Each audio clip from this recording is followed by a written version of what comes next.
Sa ibang balita, sa pagdinig po kahapon ng House Quad Committee tungkol sa war on drugs, inamin ni dating Pangulong Rodrigo Duterte na nakapatay siya ng ilang tao at nagtanim din daw sila dati ng ebidensya. Hamon niya sa International Criminal Court o ICC, mag-iimbestiga na sa drug war. Pumunta na sila sa Pilipinas ngayon para imbestigahan siya. May unang balita, si Jonathan Andal. I'm asking the ICC to hurry up,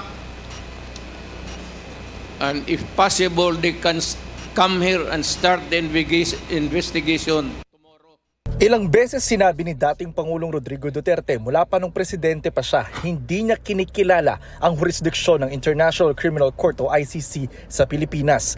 Pero hamon niya sa kanyang unang pagharap sa Quad Committee ng Kamara, magpunta na sila sa Pilipinas para imbestigahan siya kaugnay ng war on drugs. This issue has been left hanging for so many years. Matagal man, baka mamatay na ako, hindi na nila ako maimbestiga. So I'm asking the ICC through you na magpunta na sila dito, umpisahan na nila ang investigation. And if I am found guilty, I will go to prison and rot there for all time. Hindi raw siya natatakot sa ICC. The ICC does not scare me a bit. They can come here anytime. No excuses. No apology. If I go to hell, so be it. Bigyan mo ako ng pera, ako nang punta ng ICC doon. Pinanindigan ni Duterte ang mga patayan noong giyera kontra droga. Inamin din niyang may pinatay na siyang tao. Kayo mismo ba pumatay? Ako? Marami. Mga 6 o 7. So Aywan what? ko kung natuluyan yung, hindi ko na follow up sa ospital kung natuluyan. Marami akong pinatay na pulis sa Davao na kriminal. Ako mismo ang talagang humirit. Iniutos din niya ang pagpatay sa mga manufacturer at distributor ng droga pero hindi raw ang mga drug addict. Sinabi hindi addict, sabi ko drug dealers and drug pusher. Bakit mo patayin yung addict? Dali mo sa ospital. I will admit na ang order ko yung mga drug manufacturers, pati yung mga big time drug distribution, patayin. Inamin din niyang nagtanim siya noon ng ebidensya. We planted evidence. Totoo yan. So nagpa-plant po talaga kayo ng evidence? Well, that was a part of the strategy as a mayor. Inamin din niyang may natatanggap na pera ang mga pulis sa drug war pero hindi raw ito ang 20,000 to 1 million pesos kada mapapatay na isiniwalat noon ng dati niyang pinagkakatiwalaang pulis na si Royena Garma. Ito po yung namamatay, binabayad po 20,000 to 1 million? Hindi yan siya. May police operation. Alam ng pulis lahat yan. Pinupunduhan ko yan. O ito, for a particular project. Pagka na-accomplish nila yan, sir, may sobra, magsabi ang police officer o lead official, sir, may sobra, hindi na ubos yun. Hindi na yan. For the boys. Yan, sir. Mr. Chair. Reward. Correct. Very correct. Talagang totoo. At minsan, bigyan ko pa dagdag. Ayaw sagutin ni Duterte ang tanong ni Representative Raul Manuel kung galing ang pabuya sa confidential funds ng Office of the President. Kaya tinawag yan, sir, ng intelligence pati confidential. Kaya huwag kang magtanong kung anong confidential ginawa ko. Confidential nga eh. I am protecting the interest of the Republic when I dispense confidential funds. Do not make me account for something which I cannot do legally. Pero sa isang punto, sinabi ni Duterte, galing umano sa mga sobrang campaign fund ang perang ginamit niya sa pabuya. I still remember that you have mentioned that yung pong pera na galing po sa donation ng inyong pong campaign funds will be utilized for the reward system. You mentioned that and I saw the video. And that's a private money, Mr. President. Yes, galing sa akin. Hindi na private money. Kasi natanggap ko yan. Ano na ako nakahawak ko na the money I was already when I was in the official na ako. Naroon din sa pagdinig ang mga kaanak ng mga biktima ng drug war, dala ang mga larawan ng mga nasawi nilang mahal sa buhay. Lalo din po kami nasaktan ng kalooban nung time pong nalaman namin na may reward. Parang ganun lang po napaglaruan yung buhay ng mga mahal namin sa buhay. Mahirap po sa amin talaga na hanggang ngayon po ay walang hustisya dahil po wala talaga pong masusing investigasyon para doon po sa mga pinaslang.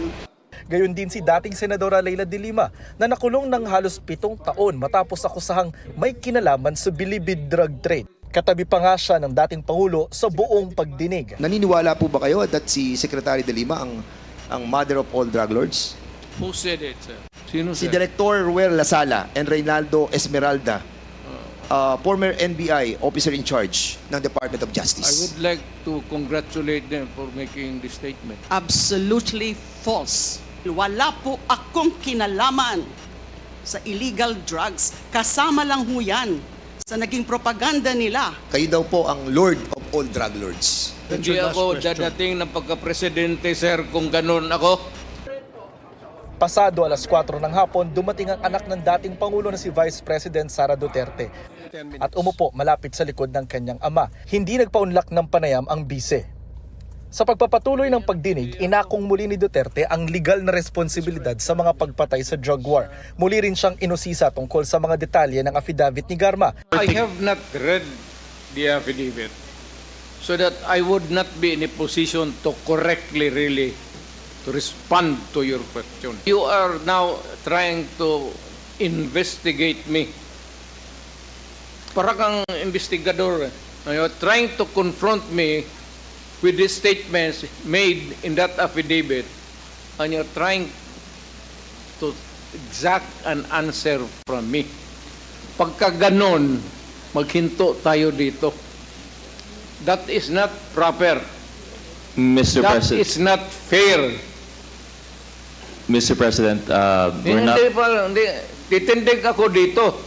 At nang tanungin si Duterte tungkol sa 7 private citizen umano na miyembro ng kanyang death squad, Even if they exist, why would I tell you the names now to you? Ang tingin mo sa akin, stupido? Bigay mo yung pangalan mo, you put the family and the persons in danger. Mr. But President, the proper question, ganon? dumating din sa pagdinig si dating Senador Antonio Trillanes IV na kilalang kritiko ng mga Duterte. Naglabas siya ng mga detalye tungkol sa mga bank transaction ng mga Duterte. Ito pong mga transactions na ito, meron pong kay Vice President Sara, meron po kay Duterte, meron po kay Baste, meron kay Pulong Duterte, at meron po kay Hanilet Abansenya.